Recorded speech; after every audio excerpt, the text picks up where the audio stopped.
It's the Dear Aunty Podcast with your favorite aunties, Carm and Koe. Talk to me. What's going on with you? You need advice, and they've got the answers.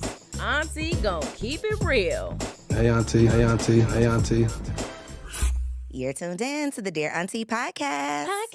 We are your favorite aunties. I'm Koe. And I'm Carm. And we are here to give you some real advice based on our real lives. Absolutely. Because it's not based on any type Nothing of else. theory, professional experience. We are not therapists, but we believe that the aunties in the community, they used to be, I don't know about today. We're trying to bring back the auntie energy. But back in the day, your aunties were giving you advice based on their lived experiences, the drama, the trauma, the lessons learned, so that hopefully you did not have to experience those same things. And so that's what our goal is here on Dear Auntie. But before we get into it, I know y'all missed us.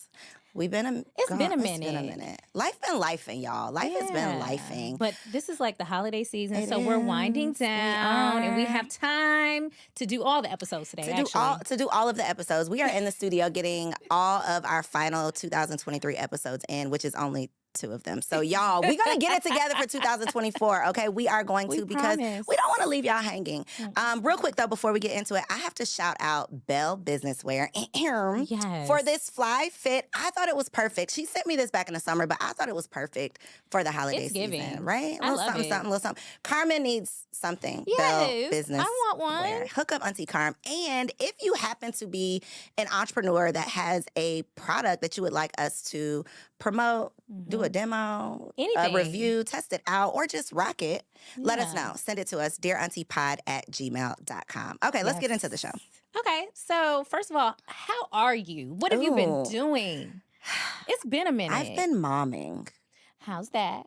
You know what? I see my nephews, my virtual nephews. Cutting up. So on a couple episodes ago, we talked about the fact that being a mom is not that fun. It's not that much did. fun. And I was like, Carm, I don't make it look fun.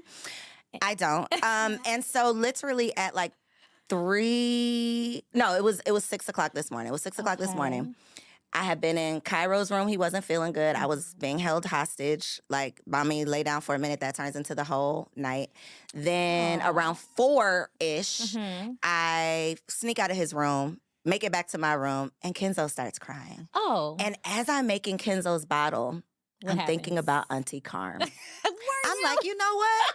This ain't too fun. You know, You should have called me right then and there. This is not what people post about. You know, you Yeah. don't always get to see like the reality of what's really going on at 4 a.m., changing these diapers, doing these things. So But that's it's my life. all worth it. That's what I've been doing. It's all worth it. It is. And they are just so precious. Thank you. Adorable. I am tired.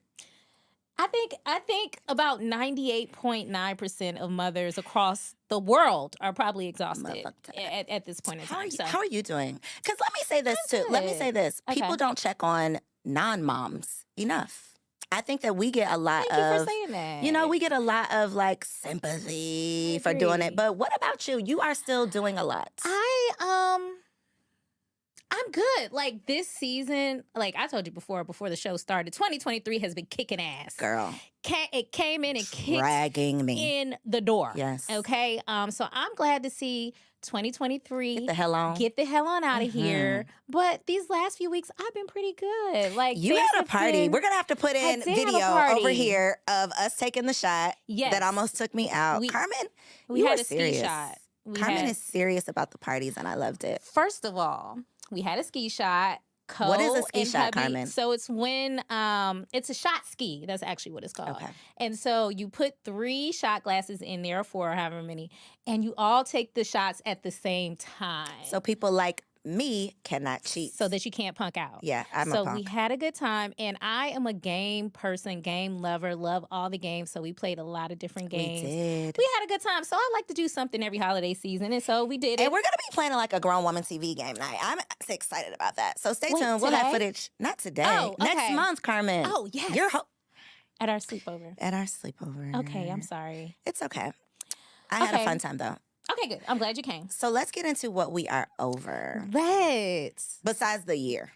Okay, besides being over 2023, I am very much over the need to what I feel like is humble Beyonce, as well as other Black women in Hollywood. What are they doing to Beyonce? I just feel like People look to Beyonce to do every single thing under the sun. Not only is she an excellent singer, an excellent performer, a philanthropist, she gives us all the hits. She gives us the looks. Okay, what more do you want from her? She gave us Blue Ivy.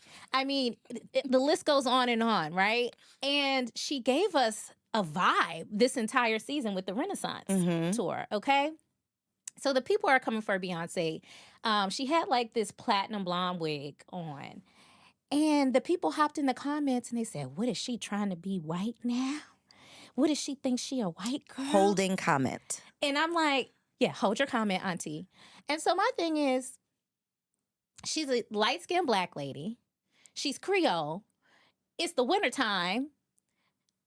She's going to look light-skinned. Is she not? How is that her trying to be white? My mom is probably her complexion as well, and she's just as Black as they get. So I'm not understanding why that commentary has come into play. I don't understand what that is about. And then furthermore, I do not understand the desire for Beyonce to speak out on political issues. Okay. Now, I love Auntie B, but I don't know if y'all have heard her talk. We have. She shouldn't. She's just talk she's that not much. she's not an orator. She's not really good at public speaking, giving interviews, anything like that. And I think her PR team has done a good job at telling Keeping her her hidden. to just be quiet. Don't you Be say seen. a word, Yeah. Beyonce. And so they're like, hey, free Palestine. Why aren't you talking out about Palestine?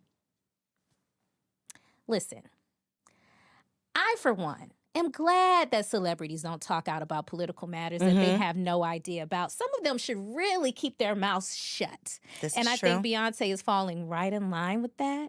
Second of all, what exactly do you all think is going to happen when Beyonce does, let's say she does post Free Palestine on her Instagram page? Do you think Joe Biden He's and going to sign Kamala like an executive order. are going to get in her comments and be like, you know what? Beyonce, because Beyonce spoke out on it. Now, this century-long war that's been happening in the Middle East is now we're gonna put it to an end because Beyonce, Has spoken. the queen of all things, has spoken. So I just want us to get more realistic about what we're asking of celebrities and really start putting that pressure on our politicians who are the actual reason why all of this is happening. And the U.S. does have blood on their hands because they are funding this whole genocide. So Agreed. that's all I have to say. Agreed. That is definitely something to be over. I think that, well, the comment that I was holding. Because you was go trying there to first. say that Auntie B Let's go there first. is a white So lady. I was not saying that. Okay. As a fairer-skinned woman, we do lose a little color in the winter. Yes. Agreed. You a little light-skinned. However, did you or did you not think that she looked like Kim K in that photo? I definitely was confused when it came across my timeline. I will say when it came across my timeline, You had to look twice. I had to look twice. That was my only comment, is I definitely had to look twice. Do You I are think correct. that Beyonce and her stylist woke up and said, let's make you look a little Caucasian today? I don't think anyone said that, but I was a little confused by the photo myself. Okay. I don't think it was intentional, but it caught me off guard. Well- the other part of what you said, though, I think Black people, period, we expect our entertainers to be the leaders of our community because we have no leaders in our community.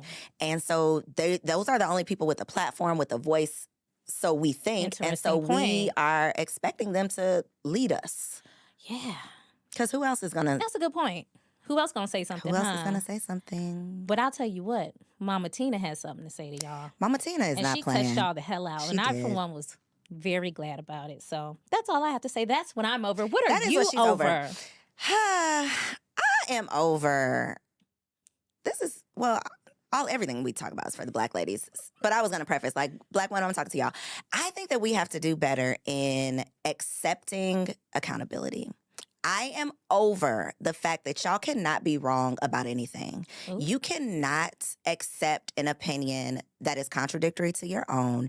You do not ever open up a conversation and have a dialogue that can be opposing views without being offensive, without discrediting the person who is speaking, their view that is in opposition of yours. Nice. And I think that Black women as a whole have a very much, who gonna check me, boo? Oh, this is specific to Black women. This is Black women. This is Black women. Because y'all know that I host multiple podcasts, right? And so we don't talk a lot about relationships here, but the relationship conversation gets spicy. Yes, it's triggering for a lot of people. If you make any comments about anything that could trigger a specific person, they are quick to run to the comments and discredit anything. I got you. So I am, we don't have to talk, we don't have to go deep in it, but I've just noticed a trend that not just on my, on my videos and my comments, but just as a whole, we don't take criticism well. Constructive criticism. I'm not talking about somebody who is not qualified to give an opinion. I'm not talking about that. I'm talking about someone who is qualified, who is experienced, but just has an opposing opinion from yours, and you cannot accept it. They must be wrong. They don't know what they're talking about. It's just always an attack on the person and not really considering the perspective. So I'm over y'all not being able to be wrong. Nobody can tell you anything. And I think that if you are going to get anywhere, it's going to take evolution, maturation, like consistently improving. And a part of that is self-awareness. So if can't nobody tell you nothing, you're not going very far. And I'm over it. Are the girls in your comments? Are they hopping in your comments? They are hopping in my comments, and I am over it. Get out. I feel like this is personal. Girl, get out of there, because I personally am a very self-aware person. You are. And I also am not afraid of being wrong. Like, I don't mind being wrong. If I do something wrong, I will apologize for it. I'm quick to apologize. That's so nice of you. I mean, it's just like I'm an adult. I know that I'm not perfect, and I don't think that but that's not nobody an can easy tell me anything. Thing. That's not an easy thing for people to do. No, it's not, but y'all need to start doing it. Pat yourself on the back for that. Thank you. So are we getting into Auntie Would Never? We are. What is your Auntie Would Never? We haven't done these in a long time. We haven't done these in a long time. So today, my Auntie Would Never. And hopefully this is your would never either. Okay. I am not okay with letting people I care about crash and burn. Okay. So personally, I would never allow, I'm going to say a friend, but allow anybody I care about for real to make a decision that I think could lead to their detriment without at least speaking up. Now, I'm not going to force my opinion on you. I'm not going to try to make you do what I think you should do. Right. But if you're going down a path, especially if you're going down a path that I've personally traveled on and it has led me to destruction, I'm at least going to offer some guidance. I think that we have to do a better job of having tough conversations with the people that we care about if we actually care about them. So I agree. We've talked about this before. I would never do. I'm not letting you crash and burn. You're just going to be mad at me. And they will get mad. They will get mad. But they'll circle back. I've had so many people circle the block like, girl. Me too. It is what it is. You was right. And I don't do it to be right. That's the other thing, too. I don't do it to be right, and I'm never going to bring it back up. That's between you and the Lord. We're just doing it to be good friends. That's it. What would you never do? Well, Auntie Koe, I would never go get a wax without performing proper hygiene. What is proper hygiene, Carmen? So, just washing your cooch, making sure that you wash the front and you wipe all the way up the back to the booty. To the booty. Is this only if you're getting your butthole waxed too, or do you just still cleanse that area before you go? And if you don't have time, which you should, make sure you go to the bathroom, get the wipes. Wipe it down. They do provide wipes in the bathroom. Yes. Wipe it down, because it's unfair to your wax lady when you don't do that. So I believe you and I saw a video. I was going to say, is this in relation? Is this in response to something on the internet? I believe you and I saw a video in which a wax lady was saying that she was waxing someone, and she waxed the front, and they were doing good, and she got all the stuff in the front. And then when it was time to flip over, she noticed some fecal matter that was in between the booty cheeks. And so I believe she didn't say some. She said it was quite a bit. It was quite a bit. She said it was a lot. And she was even wondering if the lady had, I don't know, taken a shit while she was waxing her. So, I'm waxing her front. I get to her back and I'm like, no way. And I was like, and I literally sat there and I was just like twirling a stick of wax. I'm like, I gotta say something. I was like, yeah, Miss such and such, I can't wax you. She, why? I said, well, you have a lot of number 2 in your butt. And it was like a lot. It was like a lot. Like to the point where it looked like she didn't even wipe. So I was just like, and she's like, no, I don't. I've been having problems boo-booing. I can't even boo-boo. I'm like, well, I don't think you got a problem because it's right here. And she was like, let me go to the bathroom. And I was just like, okay. And so I'm like, hey, how do we get, first of all, wax lady, did your nose not sniff something out prior to the flip over? Not prior to. And then, Okay. second of all, ma'am, that's getting your wax, did you not feel the fecal matter compacted into between your cheeks? Something was wrong with the lady, right? It had to be. It had to be because you didn't smell it, you didn't feel it, you didn't notice it, and you brought your ass in here and took your panties off. But when I went into the comments, I was shocked and appalled to learn that this is a common occurrence on the wax Girl, I did not table. read the comments. Yeah, so there was wax ladies in there telling their truth. They were like, listen, me too. Hashtag, it happened to me too. And I was like, wow. So this is a thing. Y'all are really going to the wax lady, not wiping down your booties, and then spreading them cheeks. And then not only that, you're adding wax To the shit. to an already Oh my God. sticky situation. I'll be damned. So I will be I just damned. will never, I could never catch myself doing that. Girl, Yeah, speechless, huh? I am speechless only because now I am really thinking about if this is a common thing. It's common, apparently. Toilet tissue. So things like that I could understand, Yeah, but but I just got could a little see. stuck, Yeah, a you little got a bit. little But a little still. residue. But like actual like I'm changing my child's diaper. You know, like that, I can't imagine how that could happen. Like Seriously. corn, some corn stuff. Stop it. Okay. Okay, Let's sorry. get into these hot topics. That was pretty hot and nasty. Let's Hot get into and some stanky. some hot stanky topics. Okay. Speaking of hot and stanky, Hot mess. Jonathan Majors. What the hell? What is going on? We were rooting for you. I wasn't really rooting for him. You weren't? Well, I was rooting for him in life. You weren't rooting for him in life? You know what? When you decide to get the white woman, tell the white woman to root for you in your life. Auntie Koe don't have nothing for you, black man. Go on back. Go on black. No, babe. Nope. So, this gentleman has been found guilty of assault and a battery, I believe, on his ex-girlfriend. Ruined his career. Ruined his career because he was at the height of his career. Yep. He was getting Marvel money. Like, think about that. Think about the handful of black men that have been able to do that. So I was rooting for him. I thought he was a good guy. It turns out he got himself into this sticky situation. Some tapes surfaced of him giving his white girlfriend a lecture at the time and saying, hey, I'm a very important man. And I need you to stand up like Coretta Scott King. Like who? You heard me. Coretta Scott King. A black woman? And Michelle Obama, First Lady. Our forever FLOTUS. Gotcha. And so when I heard the tape, I was like, something ain't right with this brother.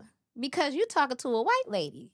So why would a white lady be standing up like Coretta Scott King and Michelle? I don't get it. So if that's my point is, if that's what you were looking for, my brother, why didn't you go get that? Oh, he did, Megan Good. Because what is happening? You mean the beard? I don't know what I mean. Because Because my I thing don't know is- what's going on. Because that whole situation is looking funny in the light to me. How all of a sudden, now that you're in trouble, now want a you black done woman to found save you you. a black woman. And this is what I'm talking about. Black women being the mammies of the world. We are the saviors. We are the saviors of the world. And enough is enough. We have to stop doing that. We are not people's- Olivia Pope in real We're life. not Olivia Pope. We are not your emotional support people. Yes, we are. So I'm a little disappointed that that's how that went down. What do you think Megan Good is thinking? Because obviously, the first thing I thought was publicity stunt. Like, she's going to get something from this, he's going to get something, but she's just looking bad to me. I don't know what she's It doesn't gaining look good. from It this. doesn't look good. I don't understand what she's getting out of this whole scenario. I don't know if she was getting a check. I was going to say, is it worth it? But I know we're going to talk about this later, but apparently the Hollywood girlies are not really making coins like we thought. So maybe Apparently. she does need the check. Apparently, and she does a lot of those independent films. She hasn't really been in anything that's Major. major as of recently. late. Yeah, that's true. So anyway, I just had to talk on that because that was very, very interesting. So can I wrap it up in a little lesson? Yes, please. Get a black woman. Right? I haven't seen a black woman chasing any men down in the street pressing. I have not seen it. Not to say that doesn't also do us a disservice because we don't often speak up for ourselves and stand up right away. So that's not, the best thing. But we don't often throw our men under the bus publicly. Look at Tiger Woods. Y'all ain't learned y'all lesson? When you decide to go on down and get you a white girl, stay. What happens when black men get to Hollywood? Is it like they think that they have surpassed the black woman? Do they give you like a ticket that is like, this is your ticket here's your stamp to get into the white train? Yes. Okay. Yeah. All right. They got that ticket stamped. Now you stay your ass. It's a one-way ticket. It is a one-way ticket. That's for sure. So stay on over there. Okay. On a previous episode, we talked about plane etiquette. Okay. And I was sick of y'all hitting people in the back of their heads with your backpacks, standing in the aisle, acting a fool, talking on speakerphone. But I think this one takes the cake. Does it? Bobby Storm, a 36-year-old gospel singer, she has been notoriously going from plane to plane and holding people hostage, singing her songs on the plane while people were sitting on the runway. So these people can't fend for themselves at this point. They're stuck. What do you mean? She's sitting in her seat. She's sitting in her seat, practicing and then her she song? stands up and she says, "Hello, everybody. If you guys don't mind, I'm going to sing you a song." And everybody's kind of like, okay, I guess, because we're stuck. We can't really move. What's we the can't flight crew escape. saying? So finally, an old black man, who I was so glad he was on this flight, an old gay black man came up to her and said, "We don't want to hear it." We don't want to hear it. He was like, "Well, I have a right to say." He was like, "No, ma'am. Would you like to get off the plane?" Is this a flight? Is it a flight? Okay. Would you like to get off the plane? But she still did it. And so I just thought that was the most ridiculous thing. So if you know her, Bobby Storm. Is this a white woman? No, she's a black lady. Oh, wow. 36-year-old gospel artist. Her thing these days is she's going from plane to plane and holding people hostage with her gospel music. That's like the guy that stands on the street corner preaching. Yeah, I think that's very anti-Jesus. It is, because get out of here. You're beating me over the head with this? Yeah, we don't want it. God isn't pleased. I was going to say, that sounds very white, so I am very surprised. Please stop it, Bobby Storm. Please stop. Don't be on my flag. Generation Zers are not getting married anymore. Auntie How Koe. old are Generation Zers? I don't know. 20? Okay, we'll Google They're it after. younger than us. Okay. And they're no longer getting married because of political beliefs. So the Generation Z women are moving farther and farther to the left, and the guys are moving farther and farther to the right. And so they can't find any mates these days. So what do you think about that, Auntie Koe? I know you have something to say about this. Is this real? Your face is giving confusion. I am confused. So you're saying that as a whole, the majority of Generation Zers are having opposing political views, and because of that, they cannot find partners. That is correct. And some millennials, some younger millennials. Well, I think that COVID, Damn, George how Floyd, COVID get in it? Oh, okay. The climate, the political climate at the time, it definitely split people. Like it put you had to choose a side, with the whole vaccine conversation. That's why I brought up COVID, because I feel like that is the best example of you got to pick a side. And based on the side you pick, your partner could leave your ass based on your opinion. Yeah, and it happened. And kind of rightfully so, because these are big, like, life, not necessarily who I'm voting for. I don't think that's a reason to leave someone. But if we disagree on, like, I mean, if my husband would have voted for Trump, I probably would have been like... Well, I think if your husband would have voted for Trump, there was probably other things that came along with that. It's not just I marked his name on the ballot. Cole, you stupid. I'm just saying. I think there's other things. I just think there's other things. I don't know that I would say I can't get married because none of these men agree with me politically. I don't know. I think y'all are going to get over it. But no, I get... Generation Zers ain't playing around with nobody when it comes to politics. They're not doing nothing that they don't want to do. When it comes to religion, voting, they ain't doing nothing they don't want to do. They are quitting jobs on Instagram Live. They do not give a damn about what we talking about. So what do you think about this? What do you think? Do you think they're wrong or... You can see why they would be like that. I actually can see, because there are a lot of things, like you said, political views that impact your life. On a daily basis. On a daily basis, whether it's religion, whether it's abortion rights, whether it's, whatever the case may be, a lot of these things really do impact your life daily. So, all right, Generation Zers, I think they are going to fade out. Well, marriage. I would be mad at that if they did that. But I'm not mad that they are doing things their own way. They're saying, let's look at what's not working and let's stop doing that shit. Like, let's decide what we actually want and not just do what our mama did, not just do what our grandmother did. And that's, I think, what we started at. Y'all, we started it, okay? We crawled so y'all could walk. That's right. All right? Trendsetters. But shout out to y'all. I'm not mad. Taraji. Now, my girl, I really do like Taraji. I love her. And I have been noticing. She's a Howard alum, right? She is a Howard alum. DC, she's from DC. I'm from DMV area. So, I really, really ride for Taraji. I think she's good people, right? But on these red carpets lately, she has been looking so upset. Has she? And I don't know. Okay, I didn't think this is where you were going with this. I haven't seen her on a red carpet. Yeah, her eyes have been kind of glossed over. She just looks like she's not herself. And I started to notice that while she was doing the Color Purple press run. Okay. But I thought maybe I was looking too much into it. But in a couple of recent interviews that she's been doing, she's been talking about how sad she is and thinking about quitting being an actress because she's not being paid her worth. So she said she was thinking about walking away from the Color Purple, not even doing that.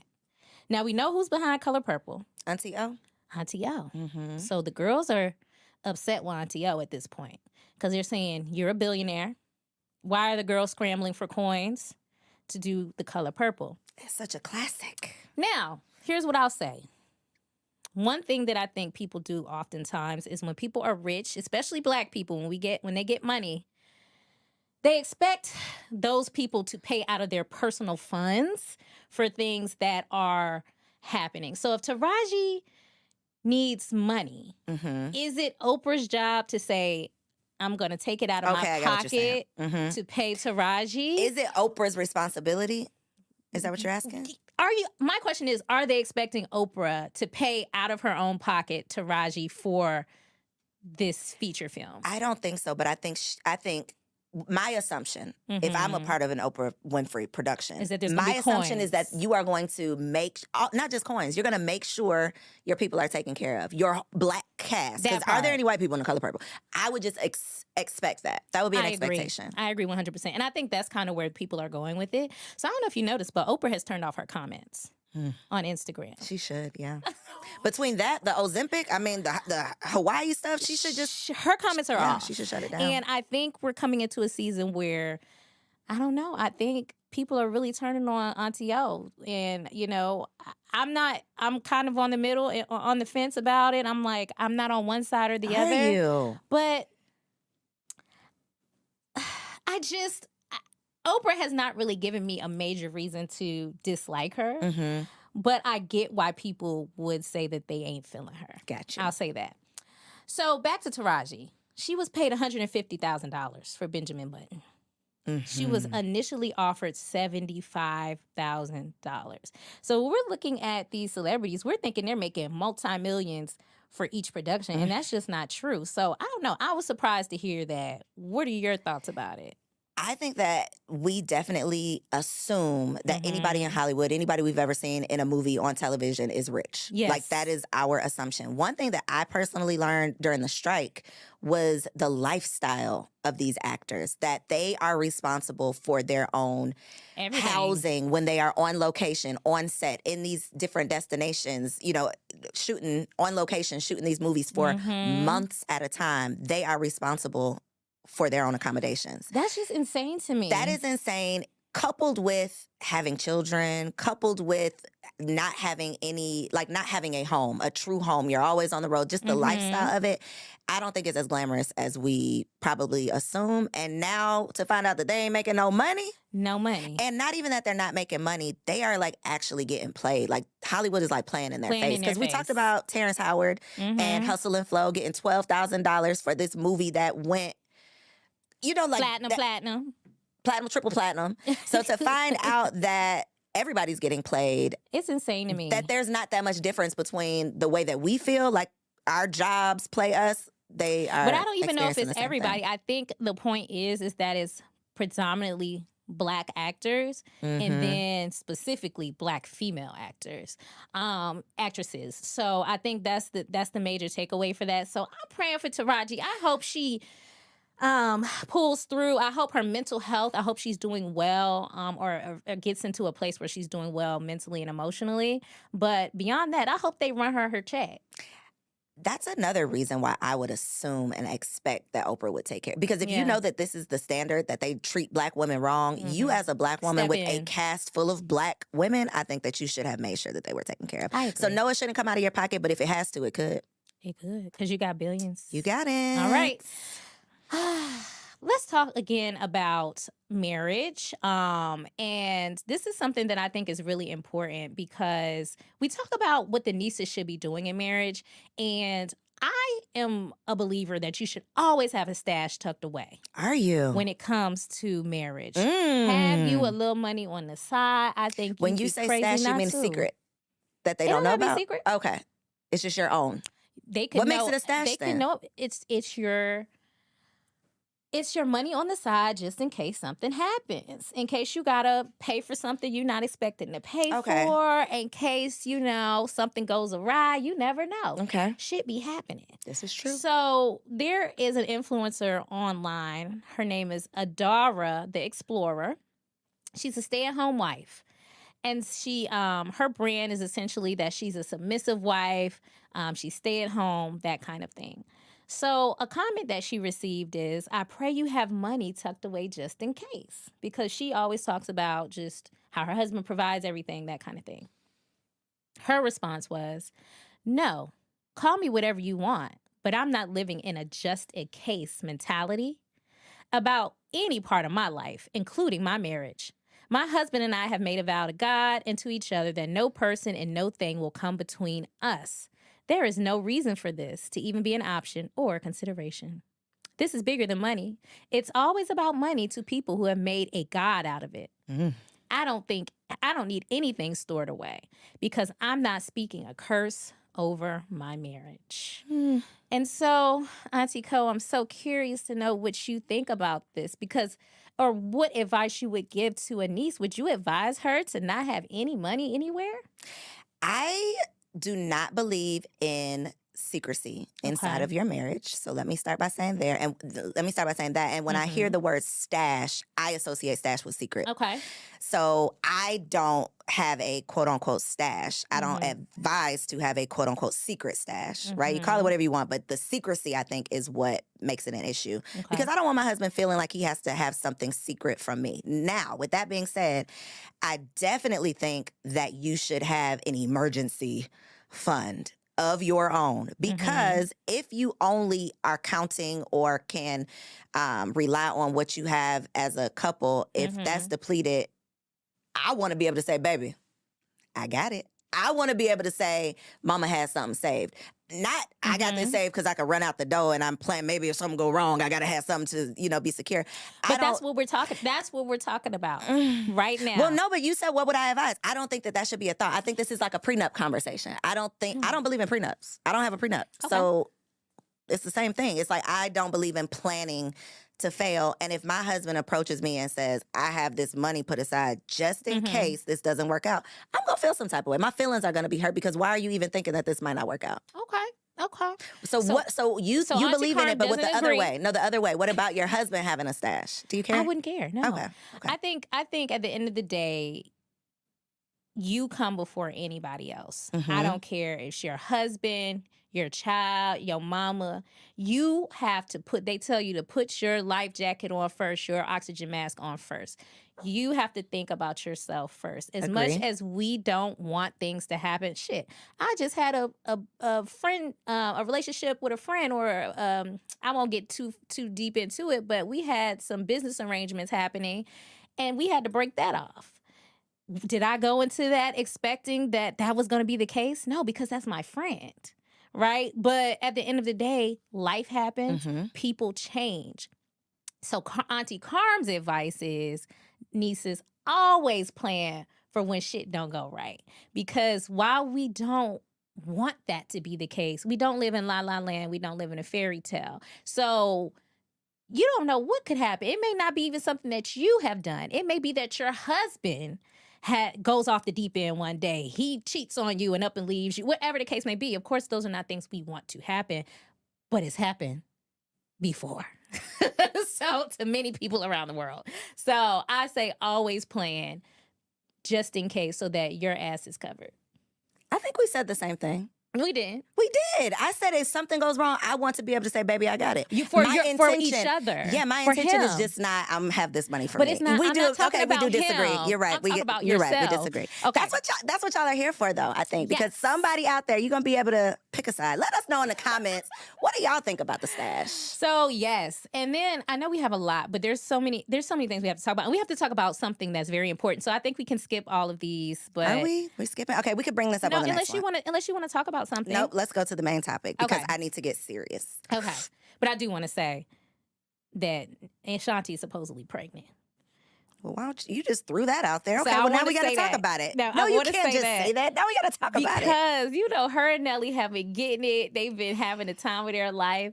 And this gives us old ladies like me, hope about getting pregnant in the future. Because she's like 40-something, right? So, but if there's somebody who has her beat. There's a 70-year-old woman in Uganda by the name of Safina Numakwaya. She just gave birth at 70 years old. Now, I don't know how. I know how. She did IVF, and that is wrong as hell. Oh, she did? Yes. Oh, I thought it was that should be illegal. I don't like that idea. Oh, I'm sorry. Was you going to ask me what I thought? No, I just wanted to put that out there because I thought that was quite interesting. But I think that's selfish as hell. It's appalling. You're about to die, lady, on any calculator, on anybody's calculator. You don't have that much time. I'm just saying, like, I'm too old. I'm praying to meet my grandchildren. Seriously, you're not old. I'm just saying, it's a real thought. Okay. All right, let's get into the real topic of the day. Now I got to be serious. Yes, because this is a very serious matter. All right.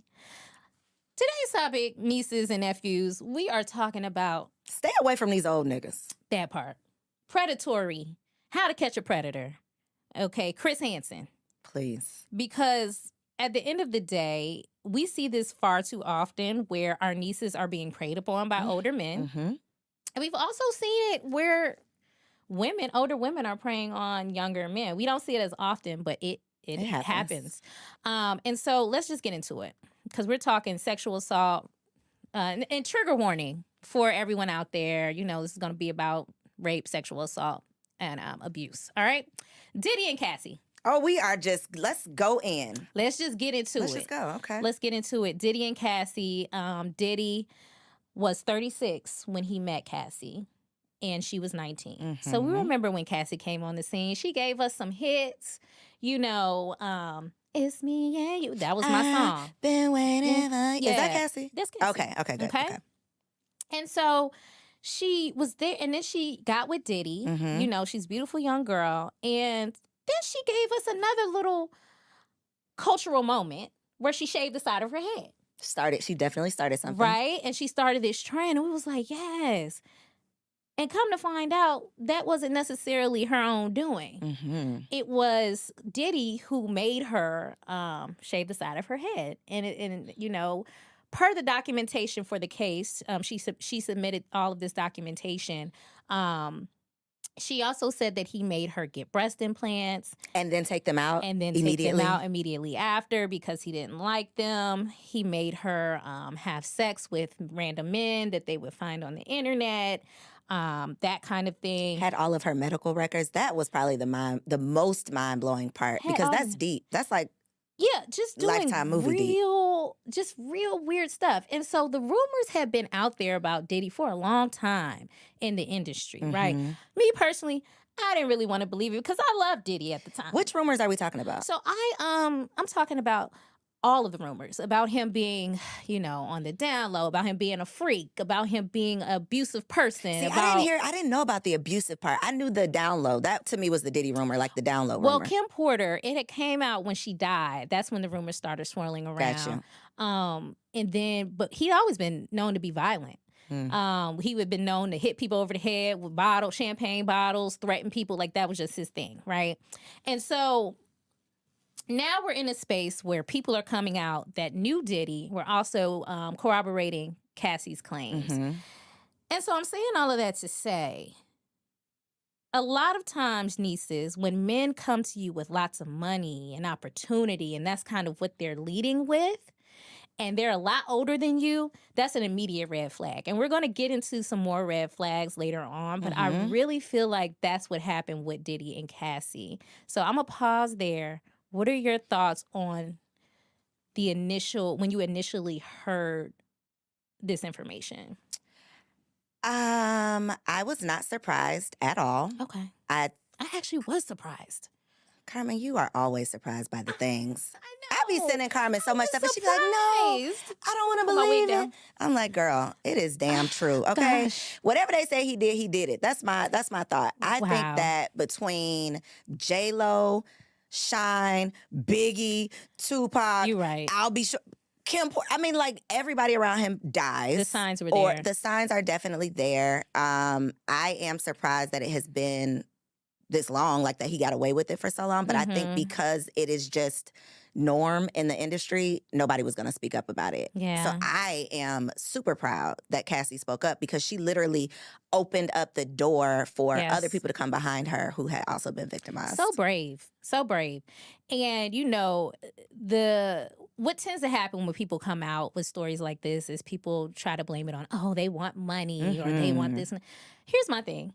If money is the way that I'm going to be made whole because I don't want to go to a trial and I don't want to take this to court and I don't want to go through the discovery phase and I don't want to be re-traumatized by having to sit in a courtroom, if you're a billionaire and I say that I want $30 million so that I can feel whole, then so be it. Money is a part of the process. Money is a part of the process. That's all that she could get. This was a civil case. Exactly. It wasn't a criminal trial. And the thing that I think that people are not taking into consideration is the potential that he took away from her. She could have made way more than $30 million as an artist on her own if he would have let her flourish. But he stopped her shine. Yeah, he wasn't holding her hostage. Yeah, he does all of his artists. Oof. So $30 million is chump change, especially because I can't get my life back. I can't get these years back. I am traumatized. Like, luckily she's married and has these children now, but that could have literally like ruined the rest of her life. So exactly. A couple dollars, please. Yeah. Pay it up.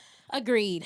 And so when we talk about this rape culture that exists not only in society at large, but especially within Hollywood, when we look at the R. Kellys, the Aaron Halls, when the news broke about R. Kelly, I mean, getting people to believe that story was like pulling teeth. The people did not want to stop stepping in the name of love for 5 minutes so that we could say, hey, he's peeing on little girls. You know what I mean? Like, what on what planet do we value stepping in the name of love over protecting young Black girls? America. I'm bothered by it. We don't value anything but money and entertainment. And we put celebrities on these pedestals that they can do no wrong. Oh, my God, not R. Kelly. He wouldn't do that, as if you know this man. And it's like the same R. Kelly that married Aaliyah when she was 16. That R. Kelly? Like, are you kidding? But I think, again, it's being slow. It's coming out, like, trickling out because it's happening it's such a part of their. So I have a auntie who I've adopted that worked in the entertainment industry, like, 20 plus years. So I asked her, like, what's going on? What was you thinking when this news came out? Like, I just said that because I didn't want to, like, guide her into giving me an answer. I really just wanted to know what she thought. And her honest thought was, she said, my first thought was, I'm surprised it took this long. Who? And my second thought was, I hope nobody calls me in the process. Like, in these proceedings, I hope I don't get called. That was the main thing. That was the main thing, because process. it's such a, and she said that, I'm like, well, how does stuff like this go on? And especially because a lot of these victims that are coming out are men too. So, there's video clips that y'all can find of Diddy and Fabulous, Diddy and Usher, Diddy and just all of these uncomfortable conversations that people were just okay with being a part of. So that makes me question anybody that's ever even been in a picture with Diddy. And I'm not going to name no names. Please but if don't. y'all go searching for... Because I don't feel like arguing with you today. Don't argue. We're not going to argue today. But I just feel like me as a person, his reputation precedes him. Especially if you're in that industry. So you know who Diddy is. We might not know who Diddy is, but the people in the industry know who Diddy is. So why are you hanging out with him? Why are you doing business with him? Why are you taking pictures with him? Why are you at his parties?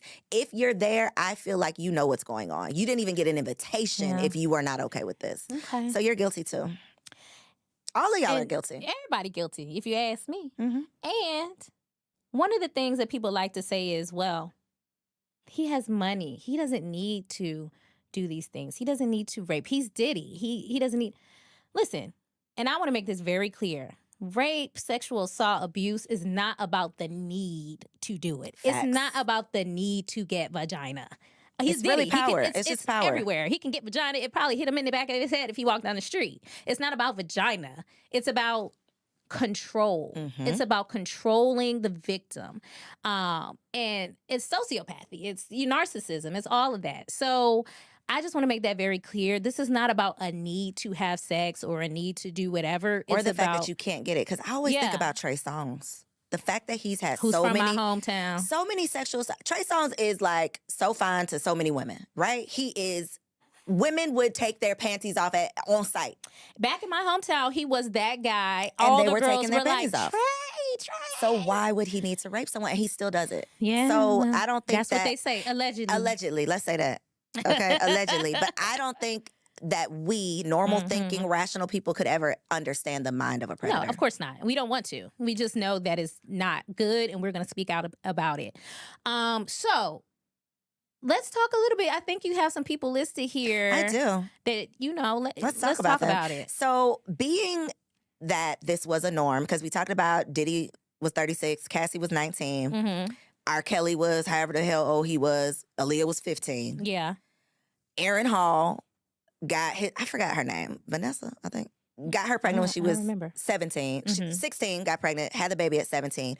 At that time, while she was in high school, she was a video girl. Okay. So I think that this was just a part of the culture. Y'all are getting these young girls to be in the video. So of course, she's on the scene. You know, if she's attractive, that I think is how they got involved with a lot of these young girls. Because she mentioned she has a baby by Aaron Hall, but she mentioned being groomed by Uncle Luke. So I think that these girls were just kind of in these environments. They were in the mix, and that's how they got caught up.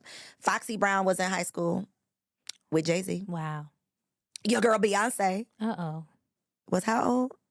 18 years old. And Jay-Z was 30 years. Can you imagine a 30-year-old man approaching an 18-year-old? Like, what are you looking to her for? What do you want from this 18-year-old? I know we don't want to talk about Beyonce. I know we don't want to talk about Beyonce. But no, when you say it's true. It's very true. It's a high schooler. It's a high school woman, and you're 30. You've been out of high school for 12 years, over a decade. Yep. It's not looking good. It's not looking good. You definitely groomed her. This is all grooming. Kimora in high school with Russell Simmons as an old ass man. And Russell Simmons has been known to get the into some cases are coming out of the woodworks. And so I just think, back to my original statement, stay away from the old niggas because they mean you know well. If a man who is, I don't even want to put a number on it because I feel like once you get over like 25, 30, it you know, a 10-year difference or a 5-year difference, it's a little, it changes. But you know if y'all are not compatible, right? Yeah. If you feel like this older man is trying to act cool because he needs to try to fit in with you, something's wrong with him. Run away. But the issue is, though, that I think we cannot overlook. The issue is that when you're younger, that feels cool to you. It does. That's why I'm telling y'all, stay away. It's not cool. Yeah, it looks cool, but it ain't. I want to emphasize, because you're right, those are red flags. But I want to re-emphasize that in the moment, you might not see them as red flags. It may feel like you're special, like this is a cool, I get to ride in these cars or whatever. No, like Auntie Koe was saying, it is a red flag. Please step away. It's going to lead you to destruction. Yeah, because I've been there. Let's talk about it. When I was 12 or 13 years old, there was a guy that worked somewhere where I used to go for aftercare. Like on I won't get too specific, but Anyway, this guy was known to be a predator to the young girls there. So he would always be trying to get us to sit in his lap. He would be, very flirtatious. He's grown now. He's grown with a wife and kids and things like that. But when I was younger, How old was he at the time? He Do you had guess? to be in his late 20s. Ugh. And then even at that same time, when I was in high school, probably about 16 years old, I had this boyfriend. His name was Ant. They called him Live. Girl, you Live giving all the Wire. tea on Ant. What Ant Yeah, did? he was from Live Wire. That was his nickname. And long story short, he used to come and he used to get me from high school and things like that. And that was clearly something that should not have been happening at the time. But I didn't recognize it as that. I thought this was cool. I was getting picked up from high school. I was going to the mall. You were the girl. Yeah, I was the girl. So I'm speaking from experience that this definitely happened to me. Nobody could have told me in the moment that it was a red flag. Nobody could have said like, oh, you shouldn't be talking to him. I thought I was that girl. So just know Auntie Carm has been through it, so you don't have to go through Do it. you feel like that had any effects on dating after? Because it's like my assumption is if you date like a super wealthy man, you can't go backwards. Like you've set a standard. So do you feel like that set you up for failure? No, I don't know if it set me up for failure. I do think that for me, honestly, I don't know what impact it had on me. I just know that I started to look at men a little bit differently after that. Like once it dawned on me, because I ended up having to get a restraining order. Shut up. In high school. He would drive up to my mom's house. At that time, it was just me and my mom living together because my parents had gotten divorced. And he would drive to my mom's house at night and sit in the driveway with his lights off until we had to go down to the police station. And one thing about... This is why you got to stay away from the old niggas because something is wrong with them. Yes, correct. The fact that he even wants to talk to you, something is wrong with him, Yes, so please that's stay correct. away. And long story short, and here's another thing. When people always say, well, why didn't they go to the police? Why didn't they do this? I'm here to tell you, as someone who has also experienced this, the police don't ever do shit. They don't give a damn. They don't do anything. I was a whole teenager going in with my mom saying that a man was stalking me. A grown man was stalking me. And showing up to our house, we put in a restraining order. Nothing happened. Guess what? Predators do not care about restraining Pieces of orders. paper. They really don't. Mm-mm. They're going to keep showing up. They're going to keep doing what it is that they do. So I can go on and on about it, but yeah. So that's what happened. So that's why I think it's super important for us to talk about these red flags, what to watch out for. Because to your point, I do believe there are certain lessons that nobody's going to be able to teach you except for life. Yep. Like there are certain things that you could not have. I found myself in an abusive relationship too. And if you would have told me that I would have ended up there, I never would have believed it. Nope. If you would have warned me when I was about to step into it, I probably wouldn't have listened to you. So there are just some lessons that life has to teach you. Unfortunately. But it's important for us to have this conversation because even if it's not a predatory situation, abuse is abuse is abuse.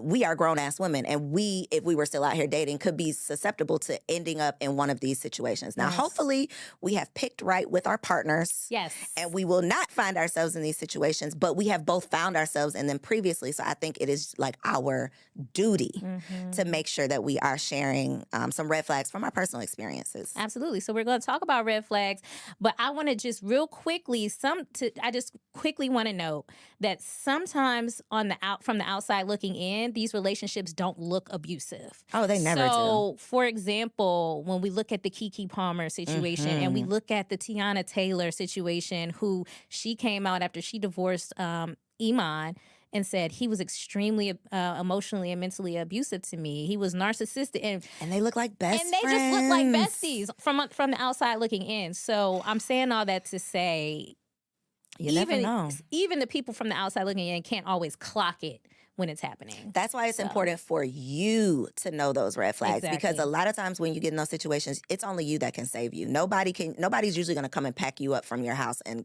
carry you off. And if they do, you're probably going to go back. So you have to be the one that saves you. And hopefully, recognizing these red flags will help you because you don't know a lot of times that you're in an abusive relationship. You think, oh, he just really loved me and we tight, it's us against the world. You think those things, but then you hear an episode like this and you're like, wait a minute. That's cute. He is doing this. Wait a minute. I have experienced that. And then you can start putting the pieces together because a lot of times we only think abuse is me knocking you upside the head and that is not the case. We have a clip, and I guess we'll insert it here, where the young girls are talking about the things that they love. Get it together, about nieces. abusive relationships. Yes, so let's play that clip. It's sad. The toxic that you like. I like a nigga who, if I say leave me alone, he don't leave me alone. He might do at my door. What's something toxic that you like? I like a gentle toxic. Like, after you beat my ass, I want you to come fuck me right after. What's something toxic that you like? Okay, low-key, I like when a nigga beat my ass. Yeah. I'm not gonna lie. If we argue. So nieces, listen. The fact that y'all are out in the streets, on microphones, on cameras, publicly saying that you prefer a little abuse. Oh, to keep it spicy. Control me a little bit. It sounds crazy, and you are literally giving any man that happens to see that and then meet you a recipe for how to abuse you. Oh my gosh. Please stop. And I didn't even think about that. Anybody who sees that clip is gonna be like, oh, okay, she's easy prey. Yep. That's pretty sad. But I think, again, we have not experienced love either from our parents so we're searching for it. And we think that this strong feeling, whatever this strong feeling is, it's love. And a lot of times it's rooted in abuse. So let's get into some of these red flags. Okay. I think the first one is I think all of these are pretty typical, because whenever I hear someone like a survivor sharing their story, I'm like, this nigga did that too. You know, like it's a classic. It's across the Y'all board. are all doing the same crazy shit. It's across the board. 9 times out of 10, if you find yourself in any of those situations, something that we say is going to sound familiar. So the first one that I definitely experienced, and I think it's an across the board, is like isolation. It's, I want you all to myself, which at first that feels really good. Yeah, because he loves me. He must really love me. He wants to spend all of his time with me. He wants to do everything. Everywhere he goes, he wants me by his side. That feels really good. That's also kind of love bombing a little bit, but that feels really good. But it's really, I want you to myself so that nobody else can see what I'm taking you through. Nobody can save you from me, so I'm going to keep you over here where it's only me and you against the world. Yeah, and you don't have any other experiences or anything else to compare it to because you're not out and about, you're not talking to other people, and so your reality becomes this. Yeah, exactly. I think a good one that you put here that some people may not recognize is the subtle, shady jokes. So it's like throwing a little shade your way every week, every day, maybe. Go ahead. Go ahead with your example. I was going to give one. I was say, looking a little fat today I was in your outfit or whatever. You know, just like you put on a little few pounds, huh? Or, you know, just saying stuff like that to slowly chip away at your security or your confidence and masking it as a joke. Even the not necessarily a shady joke, but you don't think that dress is a little too short? You know, like a laughing, joking way that turns into like a mean, angry, take that shit off down the line. Right. Oh, it starts off as a, it starts off as a cute little sly comment, but it turns ugly. Yeah, turns into an argument quick. Turns ugly. Yeah, it turns ugly. Sudden mood changes. So when I found myself, I feel like this show is about predators, but we're going to have to do a whole nother one just it's about abuse in general. We're going to have to do part 2, though, about abuse, because the mood changes. My experience, I just said, oh, he's bipolar. And I didn't know any better, so don't cancel me in the comments. I didn't know any better. That's just all you crazy? Oh, you're bipolar. That's what I had prescribed. But it was the waking up and you're fine, and then 2 minutes later, you got an attitude. Or, you know, you mad today because the sun is out again. The hot and cold thing. Just hot and cold, mood swings, and it ain't your fault. It's just, you know, it's crazy. So that is definitely a red flag to look out for. Yeah. Moving too fast, love bombing. So you're coming in immediately with the gifts, with the car, with the you're so beautiful. Let's go on these trips. Because that's the way that they reel you in so that you become dependent on that. And so now when it's time to leave, you're going to wish that you had those things, so you're going to stay. I think when you said that, because we talk about the gifts, I think the trips are more dangerous because the trips are experiences. The trips are things that only you two have experienced together, and that strengthens any relationship. If me and you go somewhere and we get into some shit, good or bad, we now have that in common, right? That's true. So if we have these trips, that to me is like, and usually on vacation, not all the time, but there's some like fun, right? You're having a good time on vacation. Now with abusive people, it's not always going to be good. No, because they make the fun moments awful. But you're still going to hold on to that little bit, that sprinkle of fun that you had. So I think the experiences, the trips are a little bit more dangerous because even if you walk away, you can usually keep the gifts. But those trips, the memories of you holding on to what you wish it was going to be, you know, I think that that's pretty dangerous. So I think that the moral of the story is whenever we are having these conversations, it's super important to not victim blame. Yes. And I want to also speak to the friend of the woman in these situations because to your point, you can't always see it, but I think you see something. You do. So you might not see him knocking the girl out, but you notice some changes. You notice that she's not coming around as much. She's not picking up the phone or in communication as much. Her energy has changed. She's her not mood, like herself. She's not like herself. Yeah. The same way you said that you noticed a visible change in Taraji, someone you don't even know in real life. If you know this person in real life, you should be noticing something. I'm not expecting you to save, you know, that it's your responsibility, but you should definitely notice something. And I think just, again, going back to my auntie would never, being willing to put yourself in an uncomfortable position to potentially save a life. Absolutely. I mean, I couldn't have said it any better. I think in these instances, community is key. It's so important because a lot of times, like you said, the victim becomes isolated. So they do begin to feel like there's nobody that they can turn to. So I think making it clear to your friend that you are a safe space, you are someone that they can talk to if anything is happening in their lives, I think is going to, like you said, potentially save a life. And I feel like just right now, all of y'all watching this, you should just text your homegirls, like hit the group chat and just be like, girl, if I ever look like I'm getting my ass beat, please say something about it. Say it now because it's a joke. So that if it ever actually happens, y'all had already talked about this. Yeah. We've already had this agreement that if I notice something, I'm going to say something. Like just go ahead and send that message now so that you already have your safe person, right? You're my safe word. Basically, if you start noticing anything ever, you have permission to say something to me. Yeah, that's good. Whew. Okay, can we get into some Dear Aunties? Okay, we still gonna do it. Okay, yes. We gotta do it, Dear Let's Auntie. do some Dear Aunties. We only have 2 today, and they are anonymous, so I'm assuming y'all telling y'all business. Okay, let's see. Dear Auntie, I just graduated. Do you see yours? I don't, but that's okay. I can listen. Okay, it's under here. Oh. Dear Auntie, I just graduated college and I work in the hospitality industry and I make a little less than $50,000. When I took the job, it seemed like a lot of money, but it is not. I find myself so frustrated because I'm broke as hell after I pay my bills. Should I go back to school? Try to find another job? Get a side hustle? Help, aunties. No, you should not go back to school. Let's start there. Okay. I almost said F no. Absolutely. Take it from someone who went back to school, got $100,000, $89,000 in student loan debt, and got like a $400 raise on my paycheck. Literally. These people do not care the about math these is not mathing. degrees. They don't care that you're not going to be able to afford it. They don't care that your salary does not support the debt. None of that matters. So the first part, no, do not go back to school unless you're going back to school to be a doctor. Okay? Don't go back. Try to find another job.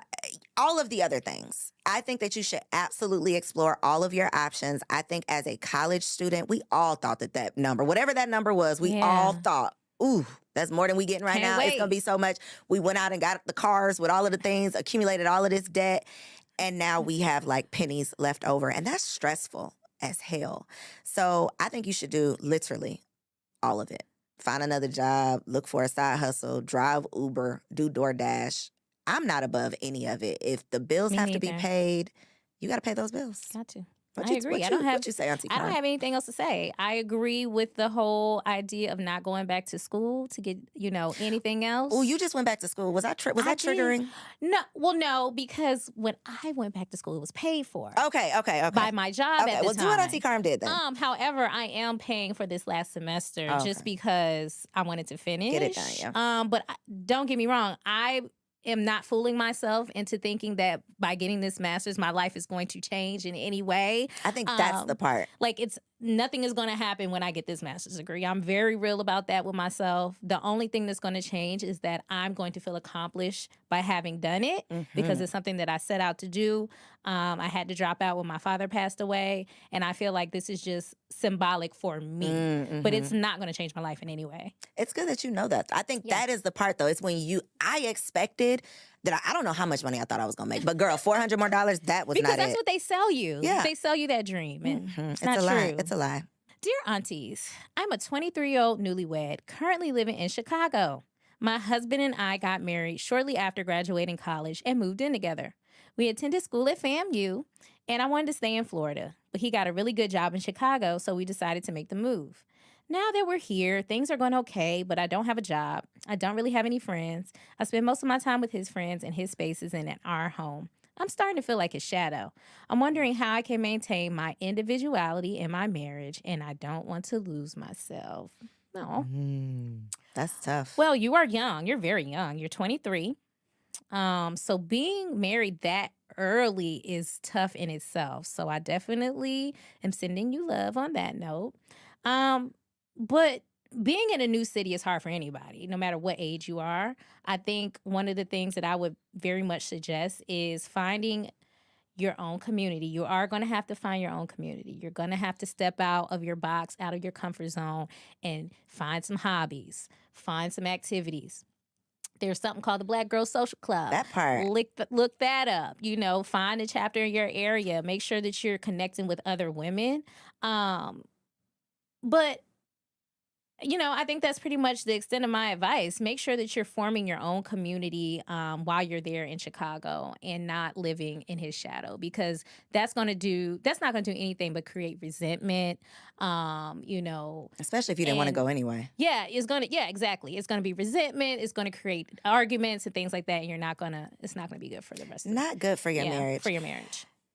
I'm going to say, girl, stop playing. If you went to FAMU, there are so many FAMU alumni everywhere. Join an alumni association if you don't know any. That's good. And one thing, I literally was on Threads earlier today, actually, and saw someone talking about being new in a city and not finding community. And she said what has worked out for her is other transplants. Okay. So other people who are not from that city, find them, because they ain't got nobody either. That's true. So that would be my advice. But girl, you went to FAMU. Please stop playing with us. Yeah, they're everywhere, just like Howard alum. So, but yeah, I mean, that's all I got for that, Auntie Koe. I feel like that was good. Sis has to just make her own community. She does, but definitely don't rely on your husband for everything. I think that is That's recipe for disaster. Yeah, wanting him to be our bestie. My husband is my bestie. Okay, We'll talk about another episode. Y'all, this is probably our longest episode so far. Oh my God, we made history. It was bomb.com. It was a necessary conversation. So Yes. I need for y'all to share this episode with a friend. If you enjoyed it, leave us a 5-star review over on Apple. If you didn't, log off and never come back. Okay, Yeah. just joking. Come back, That because next part. week will be even here. better. We might not be here next week, but we will be back. Yes. soon. Always. Always. So thanks for listening. Thanks for tuning in. Bye.